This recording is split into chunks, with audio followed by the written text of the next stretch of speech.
They say first impressions are crucial, but for these actors, thankfully, they got a second chance. Have you ever been in an interview or on a first date and you think that you've blown it, but then you find yourself getting a second chance? Yeah, me either. But thankfully, for these actors, they managed to get that second chance. While we take casting for granted, it's often a long and grueling experience that can be extremely intimidating for actors. And while it might be their day job, they can often make some slip-ups. But sometimes, that can work in their favor. Or they're just so dang determined to get the part that they do everything to get the part, even if that means recording your second audition with your mom. In this video, we'll look at some of the greatest bad auditions that somehow worked okay.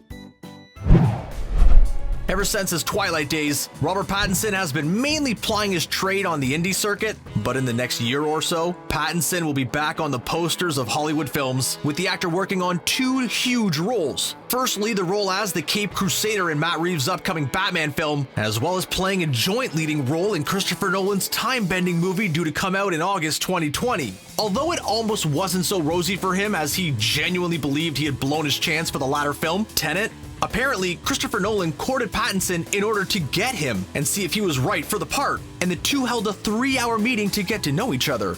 But Nolan might have seen a bit too much of Pattinson's sweet tooth. With the conversation going on for 3 hours, Pattinson said he felt his blood sugar drop and asked for one of the chocolates that was on the table, prompting Nolan to abruptly end the meeting. Pattinson thought that he had completely messed up, but thankfully for him, Nolan didn't seem to mind. I guess even the biggest celebs still get starstruck. He might be the god of thunder, but apparently Chris Hemsworth's initial audition wasn't so striking. His first audition with director Kenneth Branagh did not go down well at all, with him believing though that he nailed it. That was at least until he didn't get a call back. The casting list went down to a 4-man shortlist, including Chris Hemsworth's on-screen brother Tom Hiddleston and his real-life brother Liam. But when you want something so badly, you just have to keep trying. Chris decided to call in the cavalry, his mother. While filming Cabin in the Woods, Chris recorded a video of himself as the part yet again, filming the audition with his mom reading the part of Odin.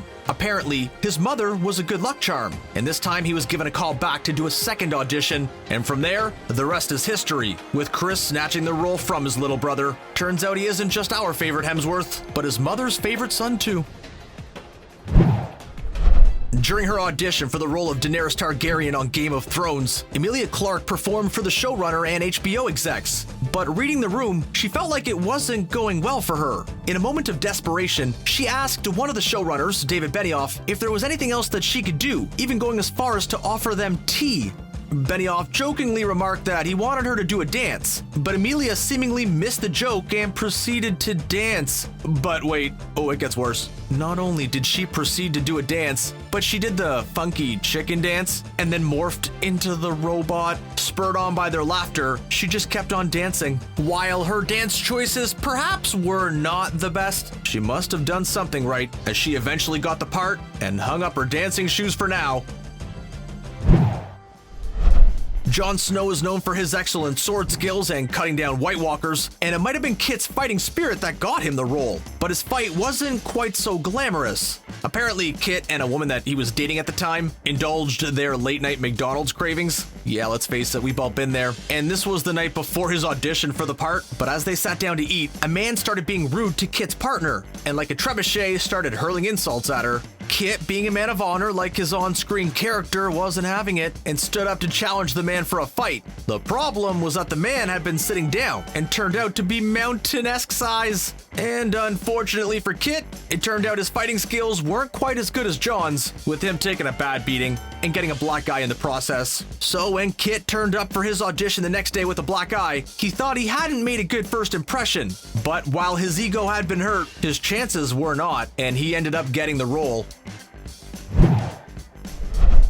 Coming from TV commercials and television, DiCaprio didn't quite know how to conduct himself in an audition for a movie alongside on-screen legend Robert De Niro. So when it came to him auditioning for the movie This Boy's Life, DiCaprio wanted to make a big impression that cast and crew wouldn't readily forget. During a reading with De Niro of the mustard jar scene, DiCaprio decided to make it his own, and as De Niro read the line, "Is it empty?" he picked up his chair and threw it down and screamed at De Niro, "No, it's not empty!" While DiCaprio was going for intensity, he didn't quite get the reaction he was expecting, with De Niro bursting into laughter, followed by the whole room.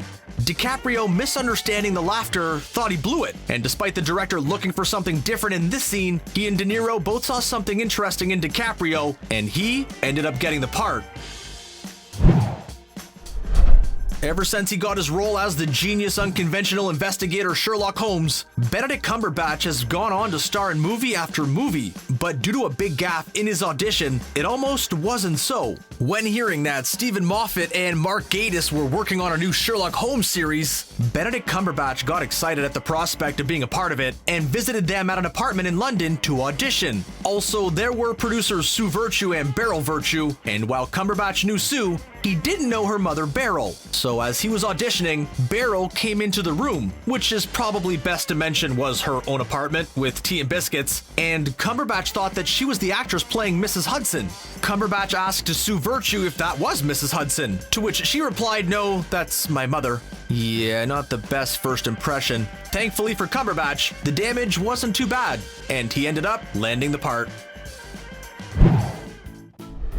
You had one job. Well, that's exactly what Zac Efron had when he auditioned for Hairspray, and that one job was not to smile, and of course, he blew it. The director gave Efron the one direction of not smiling during the take, but being only 15 at the time and a smiley kid by nature, Zac just couldn't help himself, constantly smirking during the take. Apparently, they went through 4 to 5 takes with Efron still smiling through all of them. Even when the director shook his head and teased him, it seemed to make him smile more. Thankfully, director Adam Shankman must have seen something he liked and decided to cast him for the part anyway. And let's face it, how could you say no to that face? Especially with that famous Efron smile. Efron isn't the only Zac to nearly blow it in an audition. Zach Braff admitted that he blew his first audition for the role of John J.D. Dorian in the cult classic show Scrubs.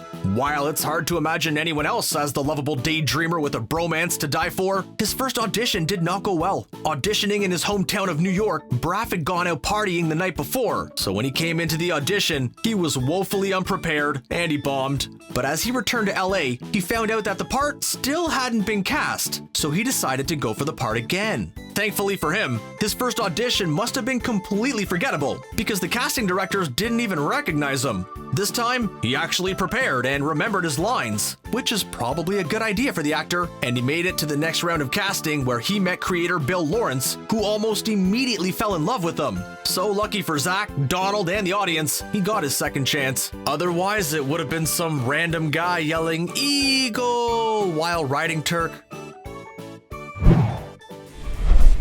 Riz Ahmed wanted to be in Rogue One so badly that he continued to audition for the part of Bodhi Rook even after he got it. Even though he had the part in the bag, Ahmed thought that he blew his first audition and wanted to improve upon himself, and decided to continually send a flurry of tapes to the production team, much to their confusion. Ahmed would wear different costumes and try portraying new things with his character, and would send the videos to director Gareth Edwards. Even when Edwards told Ahmed that he had the part, ever the perfectionist, Ahmed kept sending him more videos of himself during the scene and showing every facet of what the character can do. After a while though, Ahmed thought that his enthusiasm might have screwed up his chances as he realized he was spamming the director. Thankfully, his many videos didn't seem to work against him, and shows that perseverance and constant spamming can work, unless it's directed to your high school crush. Sex scenes are awkward enough already, but they're even more awkward when the director has to review your sex faces, and they are even more awkward when that happens over Skype, and they're even more awkward when you have a bad internet connection. Well, Keira Knightley was in that very awkward situation when she auditioned for David Cronenberg's A Dangerous Method. Keira had to pull some weird sex scenes for the part, and Cronenberg had to analyze just how weird she could make them. And evidently, pretty weird. So she had to call him over Skype, but the worst part was, she had never met him in person before. So how do you even start that conversation? But Knightley prepared for the audition, planning and rehearsing her faces in the mirror, but as she was going through them with Cronenberg, the call froze and stuck on one of her sex faces. But apparently her faces were just weird enough to work. Which was your cringiest audition? Ever had a job interview go that badly? Let us know in the comments below and make sure to subscribe to Screen Rant for more interesting content.